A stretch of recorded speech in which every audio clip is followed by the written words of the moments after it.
The veil between life and death is thin in Keshanar. Everyone knows that eventually they will have to face the judgment of Anubis.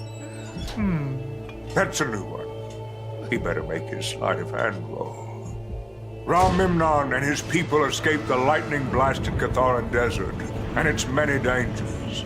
They came to a lush delta, and there they founded the glorious city of Keshanar. Here, Ra-Memnon made a deal with the gods, offering allegiance in exchange for divine magic and immortality for the pharaohs of Keshanar. Each pharaoh is only chosen by the Phoenix, from among the most worthy Keshite citizens. This is the Phoenix Covenant. Powerful forces preserve it, but some seek its destruction. Sed is in timeout in Duat, the underworld, as punishment for killing his brother Osiris.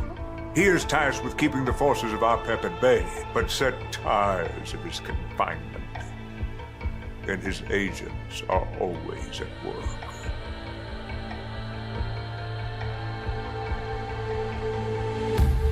By the way, I'm Mophotep, a humble sanitation dusker here in Keshanar.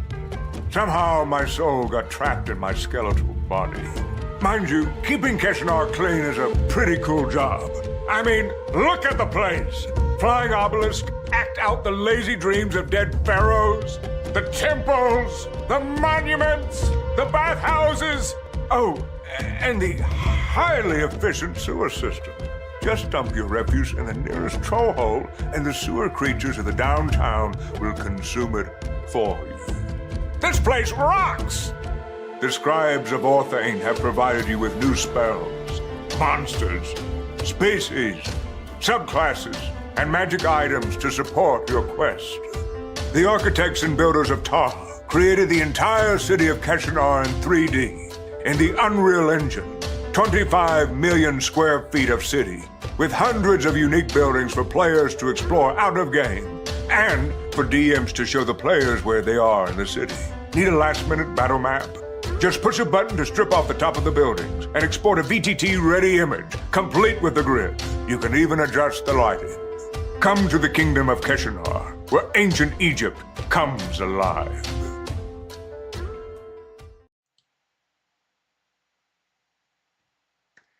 Greetings, Keshites. Thanks for joining us for our 6th live stream since we've launched the Kickstarter, not more than 11 days ago or something. Appreciate everybody coming for this one. This is a really fun one. Everybody wanted to get a lot more detail about the guts and the mechanics and the crunchy bits, you know, kind of under the covers in Keshanar, and that's what we're going to do. And we're going to start here with our Unreal Engine walkthrough. And this is something we're pretty proud of because it's the first time in TTRPG. It's an innovation. And I'm going to give you a little bit of the story about how this all kind of came about because it's a little wacky how it all sort of developed. It wasn't something I set out originally to do. You know, super intentionally, it sort of evolved as we went along. So you know, all great adventures, all great campaigns, settings start with a map. And when I first was working on well, I was homebrewing, you know, Keshanar over the past, I don't know, several decades. Having started it in high school, I've been working on it for 33 years. And, you know, when you're homebrewing, you can kind of beg, borrow, and steal from anyone and anything, and right, because you're just doing it for your friends at home. But then when I made the decision to publish it, then I had to kind of take it, make sure that 100% of all the material is original. So when I originally did it as a homebrew, I actually went out and I found a really cool image of, and I think I have a slide of it here.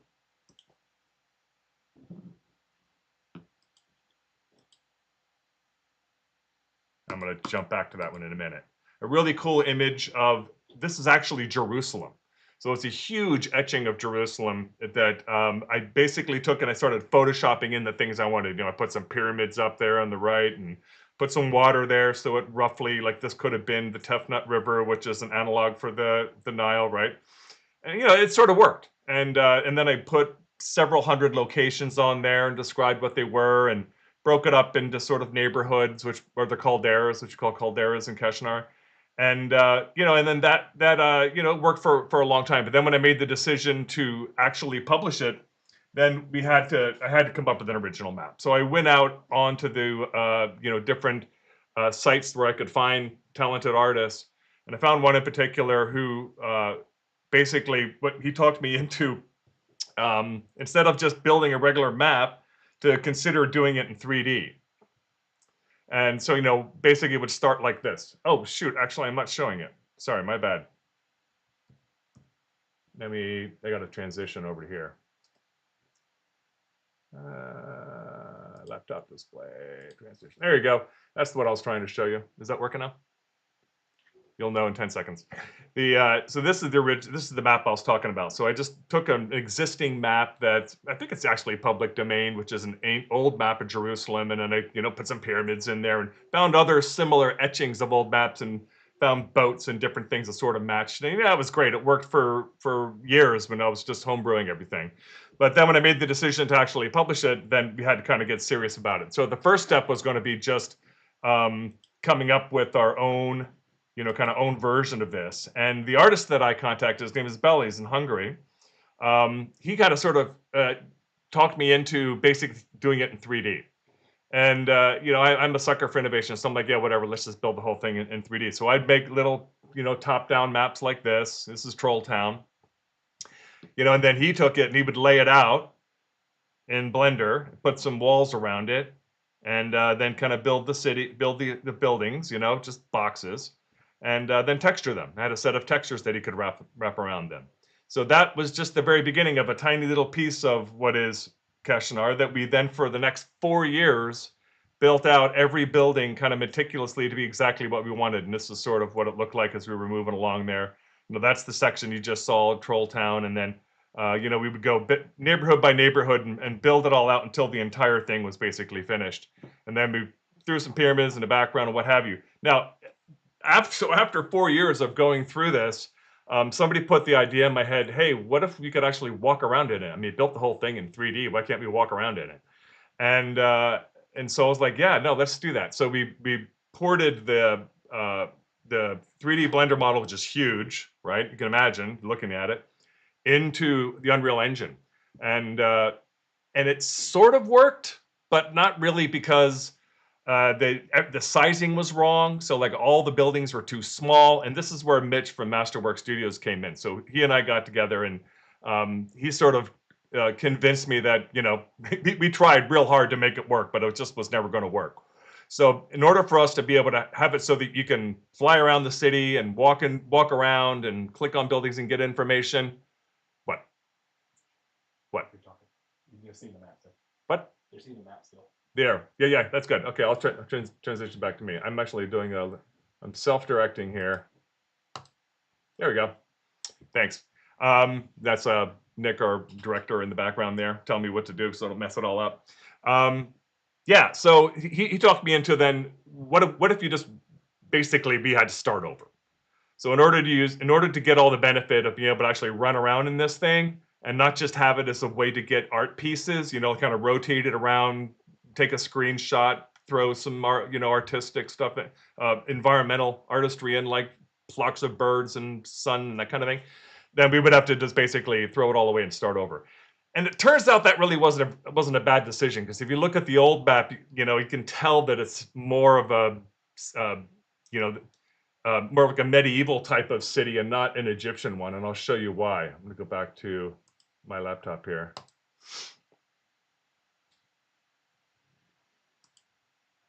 Yeah, so this is the old version. It's pretty, and it worked for what I wanted for. But see, the Egyptians didn't build things in curved lines like this. Everything was on a grid, everything was straight. And so if you look at all the screenshots of this version, which was really lovely, it doesn't really look like an Egyptian city. That was sort of the problem. And you can tell, actually, that's just a church with obelisks on it, it's kind of lame.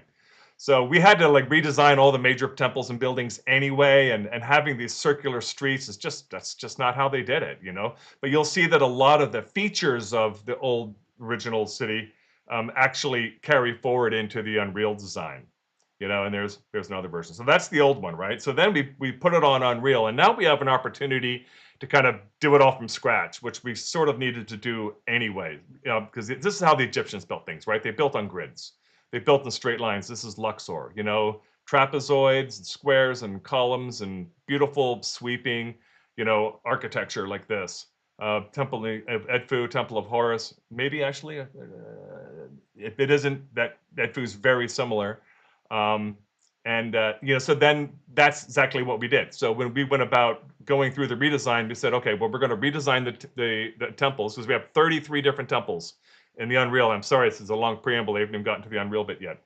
And so I would sort of sketch it out there on the left, and then Jose, our illustrator, was also an architect by training, would then actually create architectural vertical plans of all the things we wanted to build. So this is the harbor area, and we had some pure artistic renditions. This is by our artist Dragomir. That's his real name, Dragomir. You can't make this up.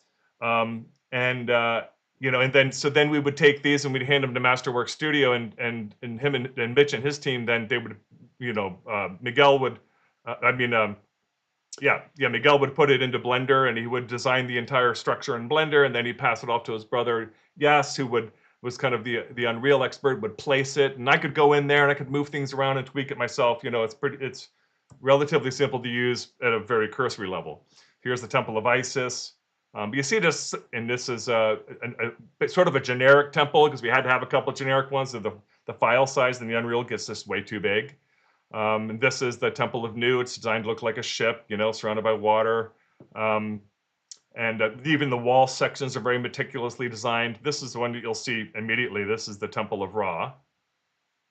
And this is the Chemodrome, for the Chemotusks, because like the main animal of burden and warfare in Keshanar is sort of a cross between a horse and an elephant. So it's called a Chemotusk, which also kind of harkens to Kemet. So anyway, that's just some slides that I had to kind of give you guys some background in it. And now I'm going to actually go get into the 3D city. I'm going to try anyway. There we are.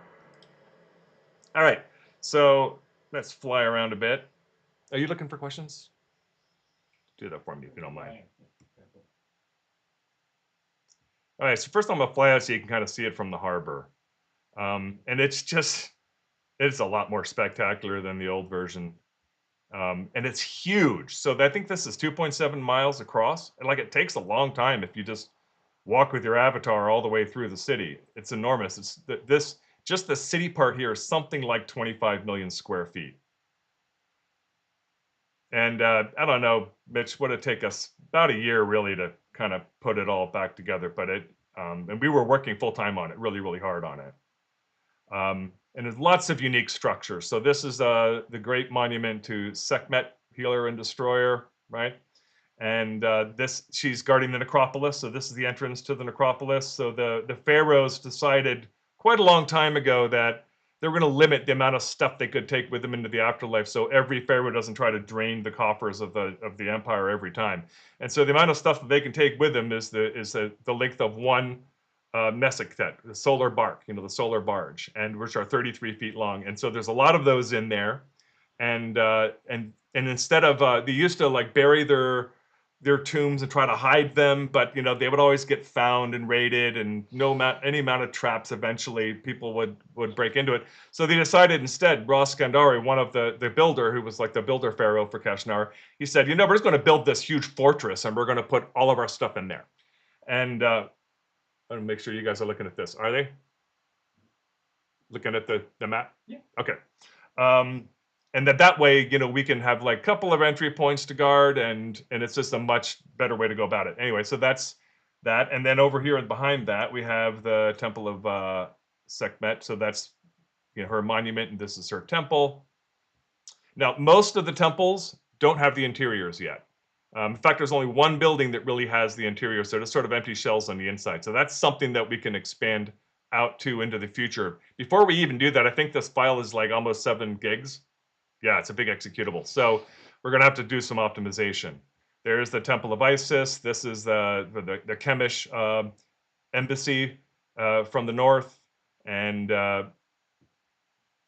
this whole section is called Nehesu section, which means foreigner, but not as a slur, just as like you're not from another country. And then this is the 100 Sun district.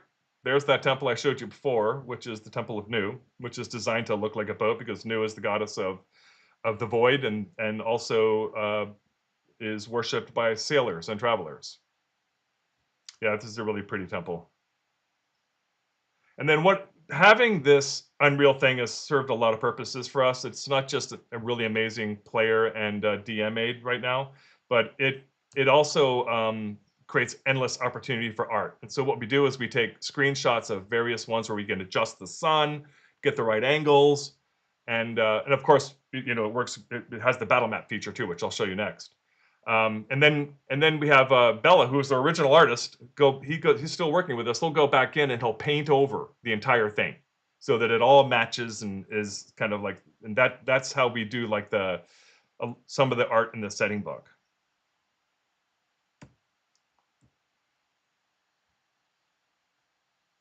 Any questions? I love the dock area. It's just this. So this is called Atlos, and it's this is where the dry docks are, Golden Sail dry docks, and like there's some boats. There's so much detail in here, right? There's a boat that's being made, and here's some boats here, and I'll show you the grid feature now. So if I come down here and I land, say right here on this dock, and because you never know where a fight's going to happen, right? So. And if this is the place where it happens, then you can build a battle map in seconds, anywhere in the city. So you just push G for grid, and I can kind of line it up the way I want. And you see the boats there, which is really cool. And I can either put it in grids, or I could go to hexes. I can even change the color of the grid, or you can just leave it off and put it on in Roll20 or whatever VTT you're using. I can adjust the angle of the sun. So if I want to make it like high noon, I can do that. Or even there you go, sort of like a daytime, morning sun, and in the world itself, the sun is moving across the sky right now, and that's what's happening. It's how it's adjusting the shadows, and we're working on getting a feature like this. So just in general, when you're in the city and you're walking around and you want to change the time of the day, you can do it. Yep, and then I can change. This is the other angle of the sun, the X and Y axis. I think that's happening there. And then you can adjust the brightness if you want over here. Anyway, so then you just push this button and it gives you a message saying, well, I just saved that to a file on your computer, and it did. And so I can just come over here and pull that up, right up that exact image up into, whatever VTT I want. So that's just a pretty cool feature that Mitch and his team added to an already amazing thing, frankly. And we're going to continue to add stuff like that. So here I'll show you another thing. Let's go over here to the Troll Town, everybody's favorite place. This is the one building that we have fleshed out already in terms of the interior. Is this one, which is the Rock and Troll Cafe, which is a super popular spot for like all the parties that have ever gone through here as playtesters. Love the Rock and Troll Cafe. So we built the whole thing out. And one of the things is Zora, who's the bartender in here. It's run and operated by Happy, who's a Minotaur, and then Zora is a half orc that is kind of like partnered with Happy, and she is a wrestling champ, And so here's the field mat of reeds in Nauru that you can challenge her to, and she'll give you free drinks if you beat her wrestling, but you probably won't. It's really tough. And then here's actually a portrait of one of the playtesting parties that went through it. And so one of the things that we want to do, because the Keshanar art is just amazing, is we want to start putting it on the interiors of the building. So we're probably going to build an art museum in the city and put all the book art in there so you can walk around and see all the amazing book art and click on the little information panels and get information about who that artist was and what have you. Yeah, so this one's completely built out, 4 stories of it. And then again, same deal. If I want to make a battle map, I can. You can strip off the tops of the buildings, and it's just super cool. I love doing that, and I'm looking forward to adding even more features to this whole capability. There's a troll hole, right, which Mop Hope tells you about ceaselessly. Our ever popular sanitation dusker that's got his soul trapped in his body. Poor guy, a couple thousand years old. And let's go over I want to show you how the information thing works. So we have lore, like I said, for about 200 to 300 locations in the city. Lots of opportunity, blank dry powder there to create more later. Here and we're just finalizing all the actual descriptions of all those locations, and then we feed it to Mitch, and he uploads the whole thing, and it'll populate into all these places. So here's the Temple of Ra, and I talk about that in a minute. And then here's a Dua. So the Duas are the bathhouses, and by the way, I realize that Dua is not a real Egyptian god; it's an internet myth, and there's a kind of a reason why we're leaving it in there. Conspiracies wrapped in suppositions, wrapped in more conspiracies. Okay, so now I can walk over here and whatever building this would happen to be, and press E, and then it pulls up, information, all the information about that location. It'll do that for about I don't know, 250 to 300 different locations all over the city. That's one of the benefits of it, right? So the party in downtime can run around and get information about the city and what it's all about and what's happening. And it can also kind of like strategize, also ambushes, or eventually they can probably buy one of the buildings. Some of the buildings are for sale, and then they could. This is unlimited, but what you can do, it's just only limited by your imagination. All right, so let's go over here and talk about Temple of Ra a bit. So I'm going to mix in just running around and talking about the city. Oh, one more thing I can show you. So there's a big map too. So this is the whole map. So you can click on these, and it puts a pull down of all the different locations in each of those calderas. And calderas are just neighborhoods. And then you click on it, and you can teleport to it. So you don't have to just run around the city. You can just teleport around to any of the locations that you want, or any of the outlying villages. So there's several outlying villages: Amentet, Labat, Dejed, which is the builders' village where they're building the pyramids. And again, they don't really use the pyramids for as tombs anymore. So they're serving other more mysterious purposes. But there are lots of pyramids all over the kingdom, right? And some old ones too that are just buried in the sands of time. That's pre-recorded history. Nobody knows what it's about.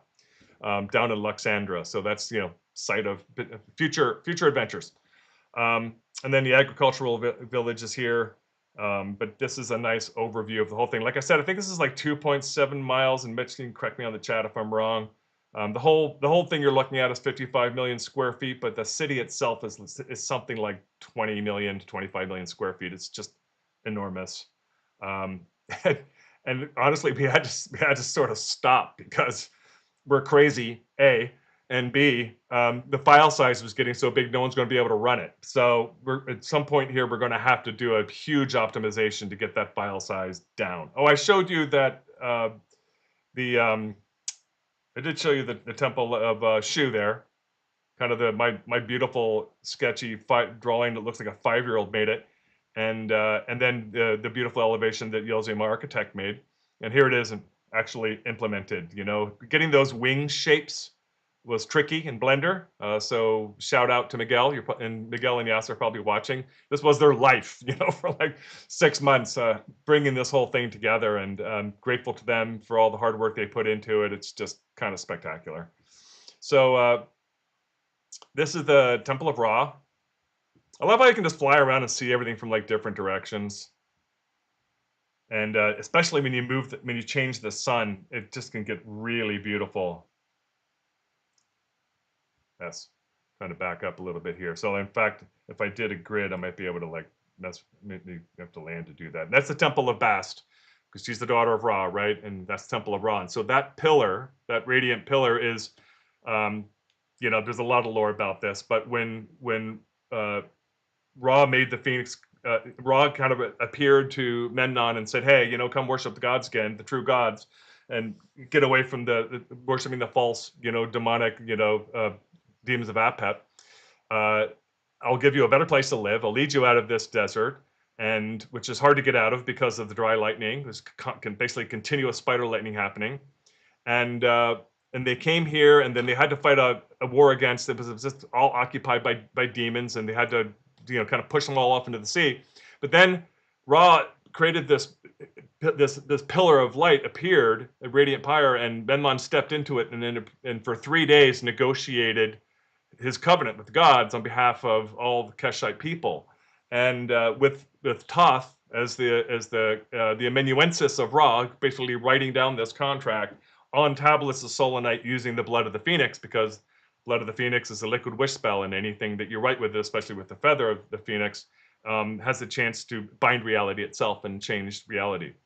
And then it never went away. Stepped out of it with the tablets, and the Radiant Pillar never went away. And now the Ratharans of Ra use it as a test. So when their priests are ordained, they have to walk through the Radiant Pillar, and if they're pure and accepted, then they're fine. If not, they just wound up like as little barbecued on the other end.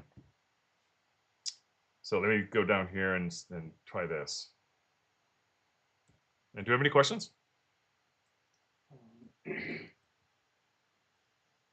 Yeah, you can drop your combatants in wherever. So once you have the VTT map built, you just push the button, right, and it makes a screenshot, drops it into a folder, and then now you're in your VTT, right? So then you just however your VTT works. Like with Roll20, which is the one I know best, it's so easy. You just grab your tokens, but you'll have the VTT assets from us also. That's part of what we're delivering.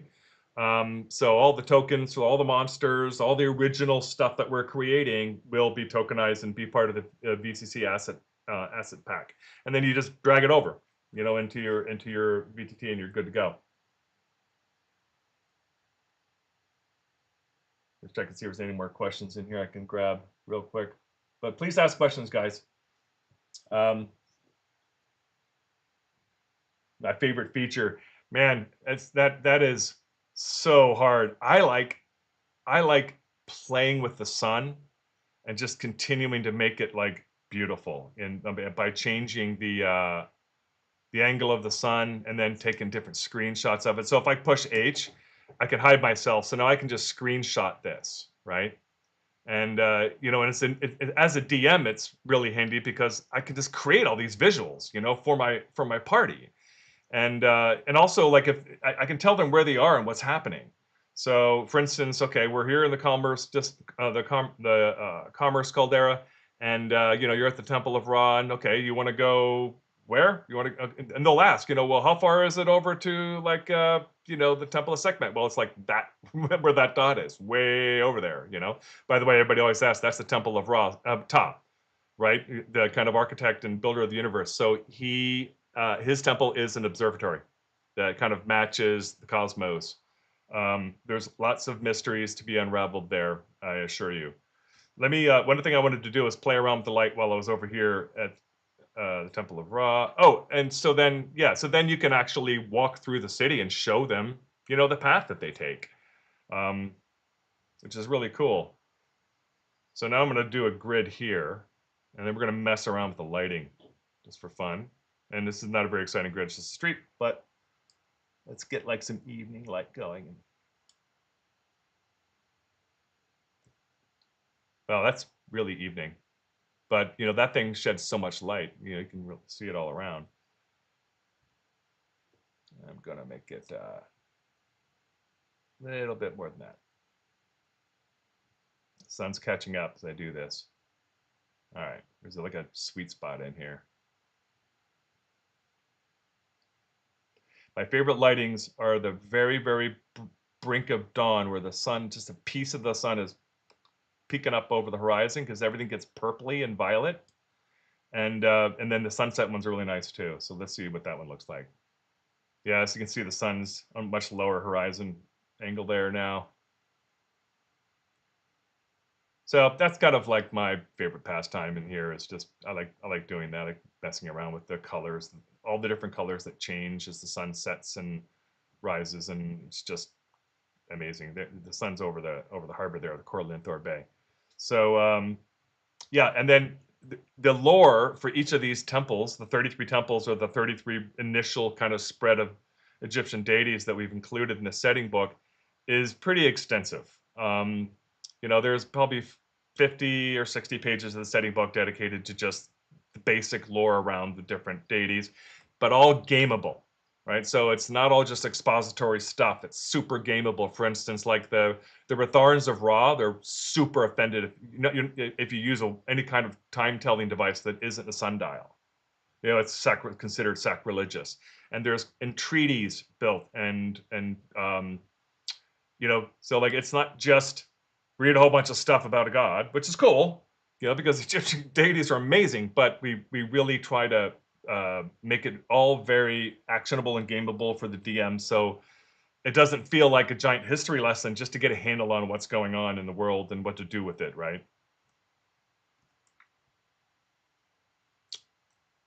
This is Ross Scandari Boulevard.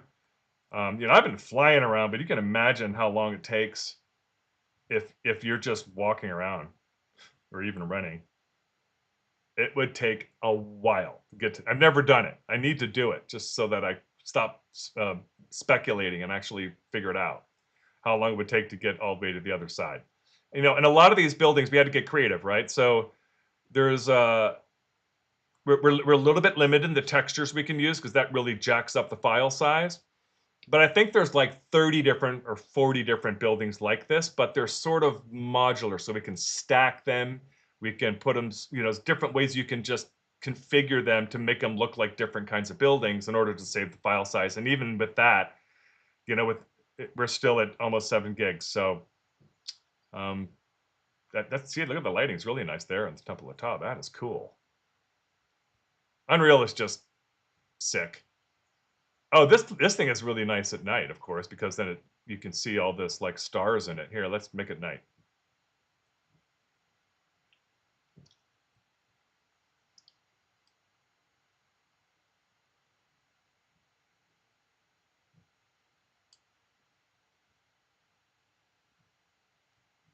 Yeah. Oh, that came out nice. Yeah, so this just got this sort of glowy thing, gritty thing on the bottom, and then these really get interesting, the stars in there. I did this accidentally. This is what I was talking about. When the sun is just barely over the horizon, you get these sort of purplies. But and then you can do interesting things like this. You know, there's a statue of Ra Memnon in the harbor holding the Book of Gates. Or the Covenant. It's debated which one it is. And, you know, just do really cool things with the light. And then out in the harbor itself, you know, there's waves and sunken ships that have stuff, information about them. And right now you can't go under the water. But normally we may make it so that you can do some of the underwater stuff. It's just that also that creates opportunity for more kind of bugs that we have to fix. So it may not be right out of the gate, but you can even have combat on a boat. So who doesn't love a good boat fight, right? Go over to this one. Decide where you want to do it. Push the grid button. Oh, it doesn't like this lighting, but that's okay. We can adjust it. You can also change the color of the grid, or you can take the grid off altogether if you're just putting it on in your VTT. Just move it. So let's see if we have any other questions.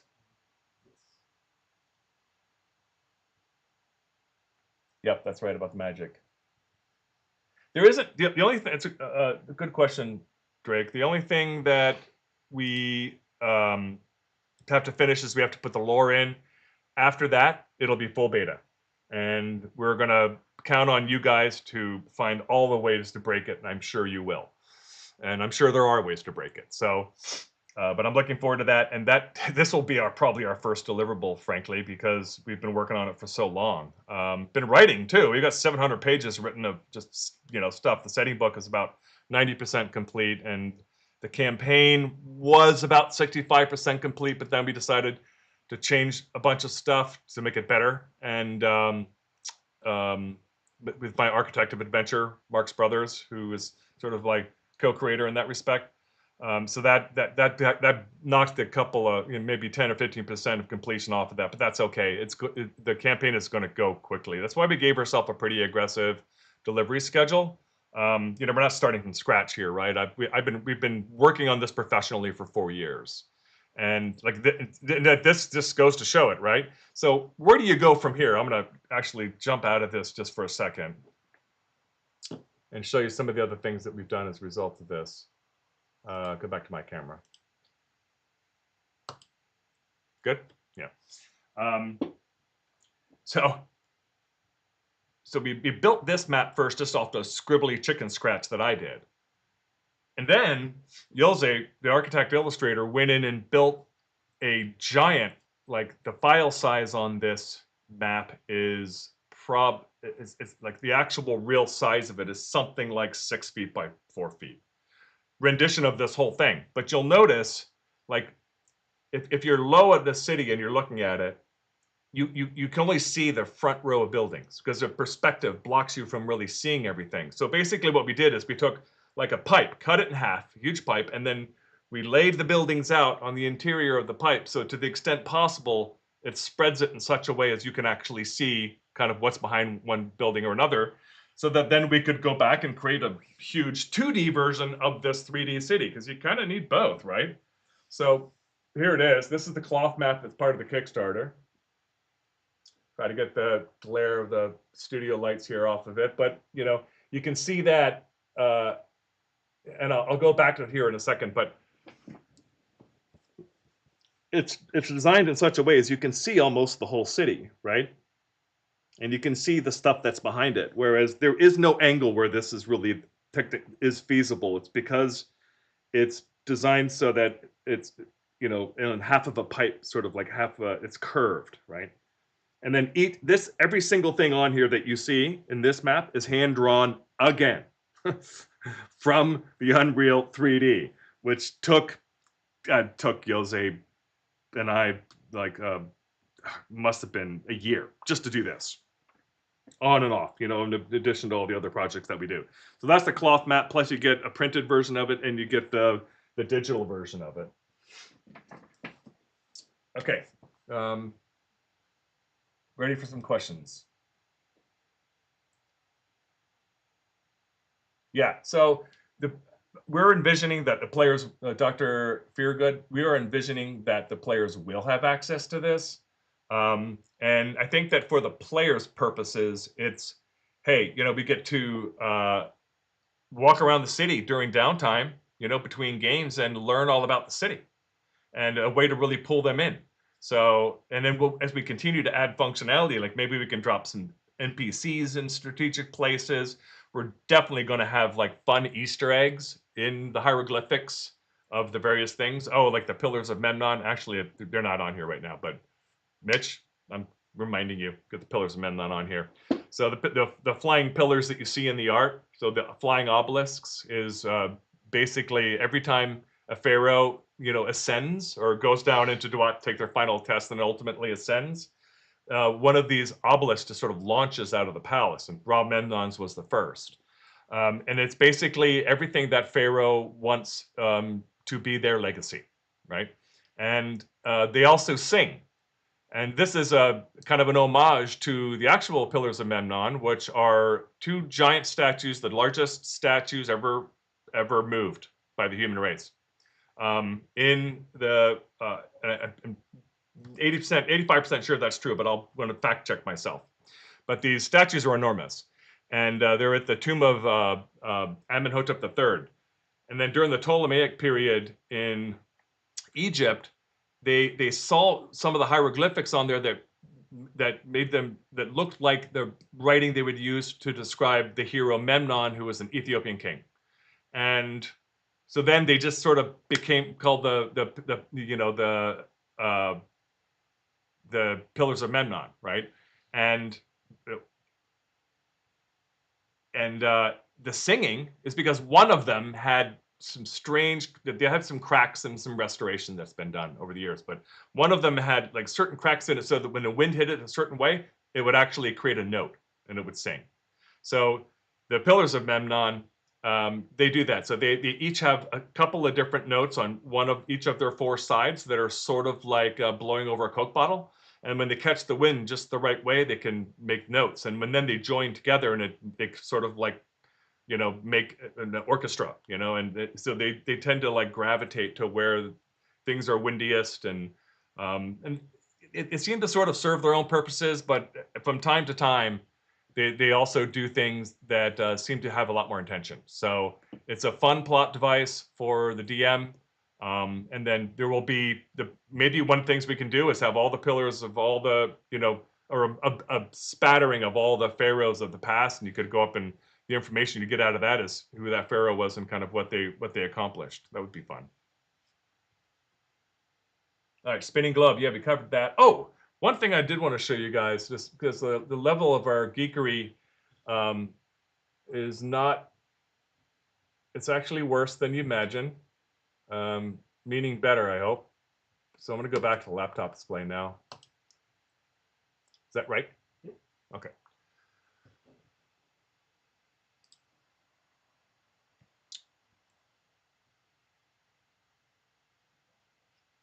Let's see. I've got to go back to my presentation here. Oh, here, this is worth showing. So this is what the scene you just saw, just, parked in front of Sekhmet, right? The great monument of Sekhmet. But this is after the overpainting. So that's how we turn it. It's all art. It starts out as art. It becomes an architectural drawing, which is art. It gets built in 3D and then placed into Unreal and textured, which is in and of itself art. Here's the Pillars of Memnon too, all kind of hovering around her. And but then we take screenshots instead of, but we don't want it to look like a video game, even though it's beautiful, I think. So we paint it over, brush paint it over, hand brush all over again. And it take years. We've been doing it for years. So we have lots of these kinds of scenes, and you'll see them in the setting book, and that's how we describe the various pieces. This is not done that way. This is an original piece by Dragomir. But we were just in the Temple of Ra, and there's a version of it where that's what happened, right? Took a screenshot, hand painted it all over, add clouds, environmental features, and what have you.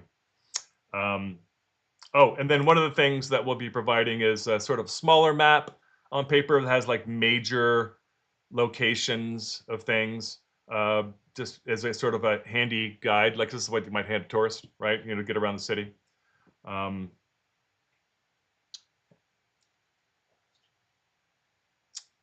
Right.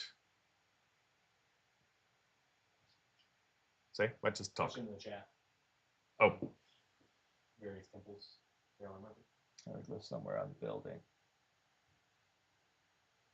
So that is an excellent question, Caroline, and we are somewhat limited in our ability to do that because textures drive the weight of the file super hard.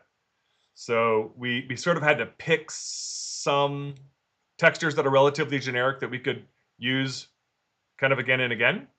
But there are some really fun ones. So that does limit a little bit our ability to like customize every temple to the specific needs of that, to the specific iconography of that god. But we have this like some interesting sort of like colored glass stuff here. This is the Temple of Osiris. But they're very much designed around the lore, right, of the god, because you've got but yeah, not so much in the hieroglyphics. So we have some general textures, which are the gods, right? So that was an obvious one to include. So this is the palace of the pharaoh. The statues of the god, statues of old pharaohs. We've got art of the gods, more statues, that kind of thing. And so you could reuse those and some. Now this particular set, we did design some of it, but a lot of it is just sort of generic stuff that we pulled out of like the Book of the Dead. But it's all going to get redone before we launch. It's one of the things we have to do before we launch is kind of get up with our Egyptologist in residence, Dr. Jill Waller, and make sure that we're making the most out of what we can do with the limited texture budget that we have in terms of file size and what we're able to achieve. But then you can do some other cool things like make it metallic and whatever, like we're doing there. So Yas and Miguel tend to get very creative about this sort of thing. So there'll be some of that, but not as much as we would like. And unless we again we can optimize the whole deliverable so that the file's lighter. We can reclaim a gig here and there, and then we'd be able to put more textures in. I actually really want to do that because I want to be able to drop little Easter eggs all over the city so that the hieroglyphs are all truly meaningful. And if anybody actually goes to the trouble to try and translate them, which is not that terribly difficult, but it is hard. I mean, otherwise we wouldn't need to hire an Egyptologist, right? But I think that you can puzzle through the interpretations a little easier than creating them. That's for sure.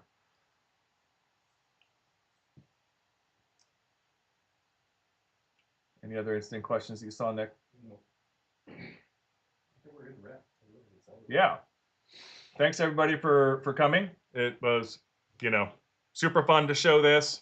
I think transfer back over to the camera here. Yeah, I love diving into the details of Keshanar. We've been working on it for so long, and there's sometimes I just like tripping over myself when I'm talking about it because there's just so much. So breaking it up into little bite-sized pieces like this is really a good way to do it, and it was because this is what you guys asked for, and whatever you want, you're gonna get. And I think so.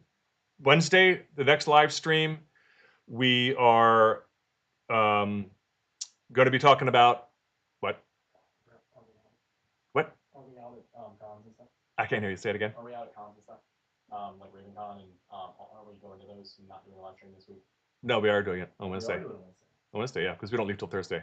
Yeah. So on Thursday we go to RavenCon. So Khonshu, our band, will be heading there with Nick and Marks, and then I'm getting on an airplane with Brooke, who are head of marketing, and we're flying to California to sponsor the Egyptology conference, the American Research Center in Egypt, in San Francisco, which is really cool. We got invited to an actual Egyptology conference because archaeogaming, and the Egyptologists are really keen on finding ways to get, to address the Egyptomania out there and increase awareness and appreciation for ancient Egypt. So that's the Wednesday stream will be Marks and I, and we'll be diving into like this 5 new playable species. We'll have lots of art to show about it. The subclasses and magic, new monsters, new spells, all that stuff, right? And really cracking open the book to show you the nitty gritty stuff, the mechanics that we're creating for the setting and for the campaign. And then next week, we're going to have a stream about the art. So the other thing that you guys asked for is you wanted to see a recorded game. So, and it's funny, we've run so many games. We've run over 1,000 hours of games, all one-shots. And most of the one-shots are like historical role-playing Keshanar, because we don't want to give away anything important in the campaign, right? So, but it's easy. You just go back in time, and that way, then when you do play the campaign, you sort of feel like you were part of Keshanar's history. I think that'll be a nice fit. But we never really recorded any of them. I think we got some like lousy sort of audio recordings and what have you. But it's noisy at the cons, but we have a studio right here. So tomorrow I am filming a game because you asked for it, and yeah, I can understand why you want to see that. And I'm going to run it, and like I'll show you kind of how I interpret my own creation here. And we'll probably do another one later so you can see Mark's, because he has a wildly different DMing style than I do, but it's really good. And so I'd like to kind of showcase him running a game also. And so we'll maybe we'll do that with the first one that we Twitch live. But tomorrow we're going to record a game. We're going to post-produce it. We're going to get it out to you guys so that you can get a sense of like how this comes together when it gets actually kind of run.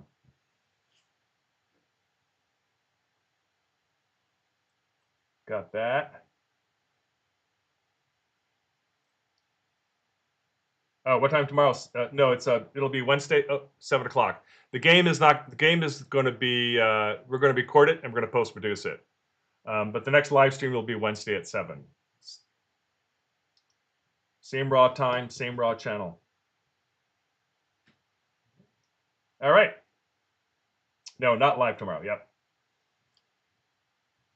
All right. If there's any other questions that you guys have, you can drop them in. I'll see if I can catch them right before we end here. But I think we're going to wrap. Since the gods do make themselves known in the world, will they have stat blocks in the book? That's such a good question, Thomas. That's a spectacular question. So we thought really long and hard about this. I loved reading through deities and demigods and looking at their stats. It was just fun. But if you're in a fight with a god, you're already lost. So do they really serve any purpose? For now, I think we've decided not to bother with stats and to focus the real estate in the book, because it's honestly, the problem is right now it's too long. So I don't want to produce a setting book that's 3 inches thick. No one's going to want to run it because you need a undergraduate degree to learn all that stuff. So we're trying to make the book really functional for DMs so that you can quickly and easily get to what you want. and it focuses on the information that you need to craft amazing experiences for your players. We are planning on on producing a pantheonic supplement in the near future, because, like I said, there's like 3,000 Egyptian gods. We have 33 of them going into the first book. So there's a lot more ground we can cover there. There's a lot that we wanted to, and the thing is, to the TLDR to your question is, we're not putting the stats in, at least not right now. But it might be something we can be talked into doing later, without too much trouble, too much arm twisting. They'll be really just focused more on gameability, because the gods are meddlesome and the gods do make appearances, and it's, so that's it's I think it's more helpful to understand their personalities and how they interact. And the other tricky thing about this is Egyptian history is 3,500 years long.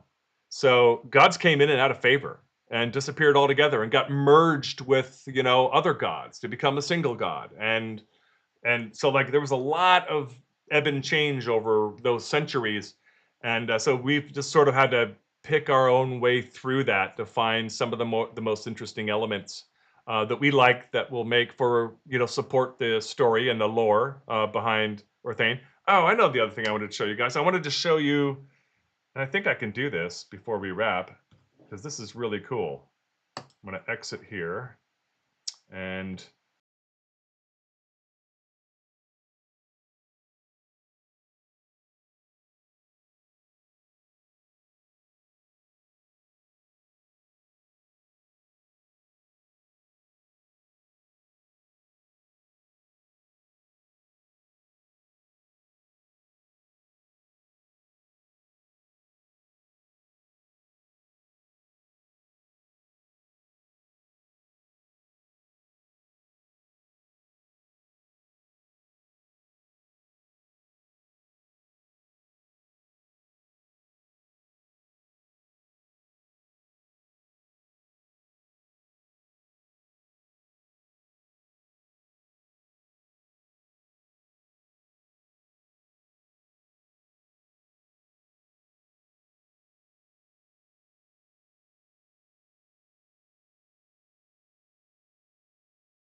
Hi.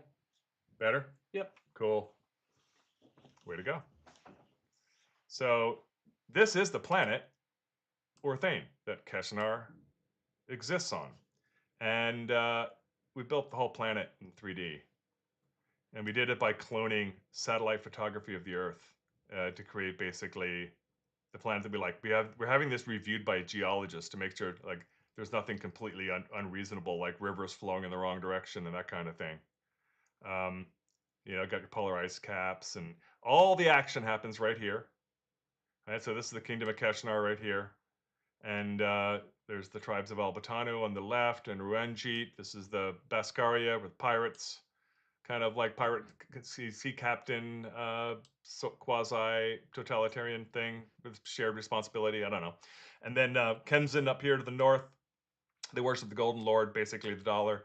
And then Alanruel is the kind of Keshinar's traditional sort of Cold War enemy over to the east, which are all primarily orc derivative, and but very powerful nation, very sophisticated nation. And yeah, so you can actually, I realized a little while ago, you can actually go into the inside of the globe, and there's no weather in there, and you can look around from the inside, which is weird. I didn't know it did that. Kind of fun. Lots of places to explore. We have lots of ideas for future campaign settings, different parts of. Come on, get over there. Get back out there. Yeah. So and then as far as other kinds of maps, of course, we have like your traditional 2D maps. There we go. Like that one shows the Kingdom of Keshanar, Keshanar City, which we were just in, but the Unreal is right here. And this is the whole rest of most of these were other countries that got kind of expanded into over time through the Wreath Wars. That's the original city. We talked about that. Yeah. So, all right. I think that's all the stuff I have for you tonight. And please keep sending your questions and suggestions. We will listen, we will respond, and we do what we can to answer all of your questions. And you guys have been amazing. This has been such an incredible experience. Like, jump on our Discord server if you're not already. What? Get a transition over. Oh, sorry. Thanks. Come on. The mouse light goes away. Interesting. Yeah, this is not going to do it. Wait. Oh, you're on the other screen. You're looking at your mouse on the other screen. Oh. No, that was weird. I didn't think it was. Anyway.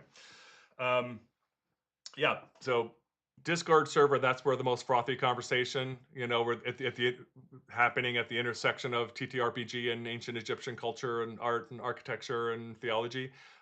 Please jump on our Discord server. We'll put the links here at the bottom. And then we also have our Facebook group, which is Keshite Conclave. But most of us use Discord, right? So if you really want to get into this stuff and ask questions and make suggestions, that's a good place to do it. And then we also have our own podcast, right? So Keshanar Confidential is something you might want to check out, where Lady X, who is also our art director, has been interviewing all the team members. And there's about a dozen pretty solid contributors to this project. Not even counting all the artists, right? And there's probably 30 artists that we've gone through to find 5 that we are really in love with, that are kind of match the style that we're looking for. And she's interviewing all of them. Those are really interesting to listen to too. So we keep putting out content, trying to communicate as much as we can while we're also finishing the product. And you guys have been amazing. The best part of this entire experience has been connecting with you and finding this beautiful spot in the Venn diagram where the 2 circles overline, that is TTRPG and Egyptomaniacs. That's where we're all living right now, and it's pretty spectacular. We're loving life. So thank you for everything, your backing, your support, and your questions. And I look forward to having another stream on Monday. Okay, now what do I do?